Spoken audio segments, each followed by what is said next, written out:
वीर नायक विदर्भातील प्रत्येक बातम्या। युवक काँग्रेसच्या पुढाकारामुळे माजी आमदार वीरेंद्र जगताप यांनी प्रशासनाची केली कानउघडणी।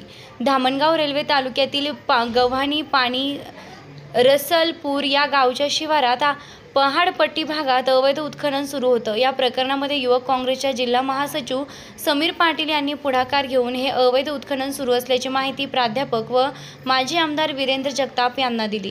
माजी आमदार वीरेंद्र जगताप एका फोनने सर्व यंत्रणा कामाला लागली। या संपूर्ण प्रकरणाची नोंद घेत तालुका युवक काँग्रेस धामणगाव रेल्वे यांनी तालुका अध्यक्ष पंकज वानखडे यांच्या प्रमुख उपस्थितीत निवेदन दिलंय।